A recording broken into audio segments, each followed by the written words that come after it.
All sorts of different questions, don't we, most days? And I suppose the question in Britain that people ask more than anything else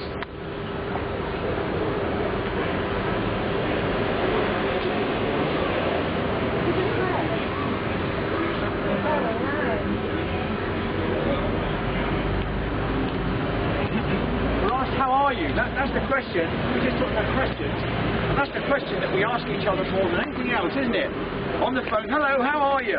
On the garden fence, how are you? You know, you turn up at the school or college or office, how are you? And you say, I'm okay, even if you're not okay. But I want to be a bit more personal today in the summer season. Not ask, how are you? But ask, how fit are you? That's a bit more personal, isn't it? We are very much in a fitness age, aren't we? If you want to come back and watch, it's all free. A lot of people today are into fitness. Just a year ago we had the Olympics, didn't we? And we were watching people like Usain Bolt, we were watching people like Mo Farah, we were watching swimmers and athletes and all sorts of people, and it's good to be fit, isn't it? I don't know how fit you are, but that's the question we're asking. But a lot of people are concerned to try and keep fit in some way or another.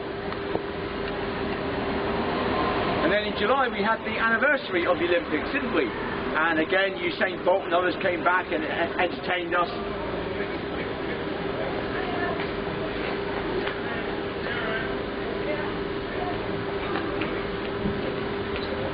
And as I say, these people can really move fast. Or some people are into weight training, or healthy eating. The ladies are into healthy eating, and so it's good to keep fit, isn't it? But all this we've been speaking about, whether it's running, or healthy eating, or keeping fit, is all fitness.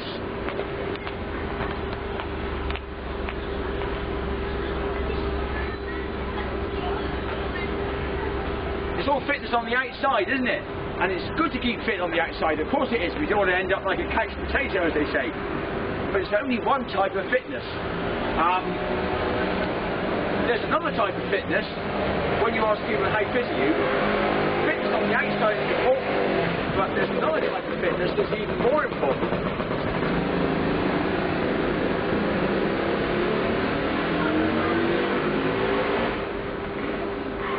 Fitness on the inside. As the good book says, man looks on the outward appearance, but the Lord looks on the heart. He sees what you and I are really like on the inside. I wonder how fit we are on the inside. I wonder how good, what sort of a person you really are on the inside. If you've got a few minutes, you might find it quite interesting. What is your heart like? I don't mean the organ that pumps blood round, I hope that's going fine. But what are you like as a person? Your real character. You know, we say, he's a hard-hearted person, or she's a kind-hearted person. We mean what you and I are really, really like. You know, when God looks in the heart, he sees what we're really like.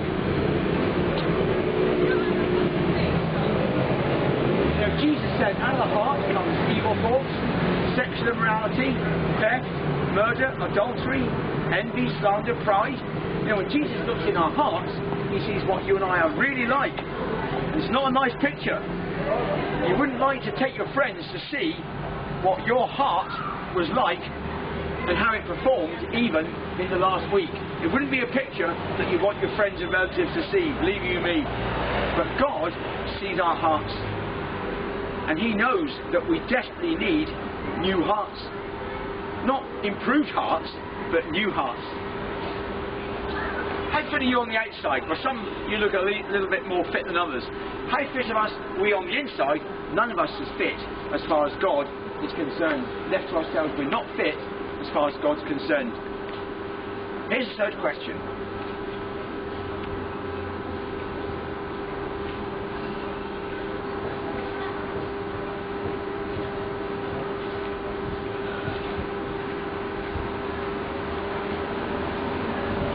How fit are you for heaven? Perhaps you've never been asked that question before.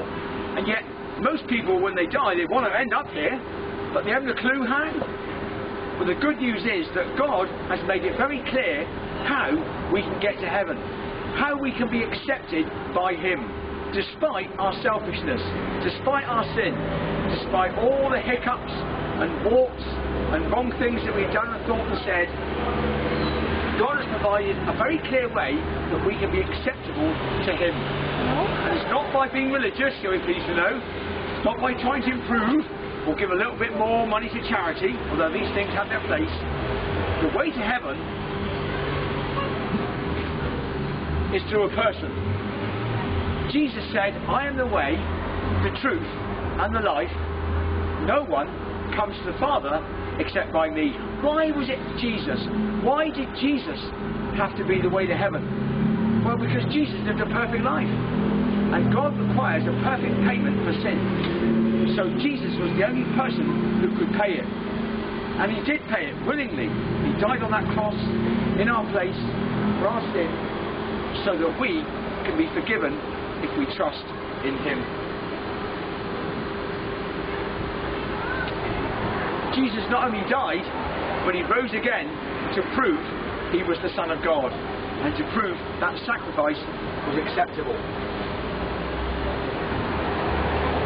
Can I just ask, do you know you're going to heaven, or are you just hoping? You just give one of these, just read it and go home. How's that sound?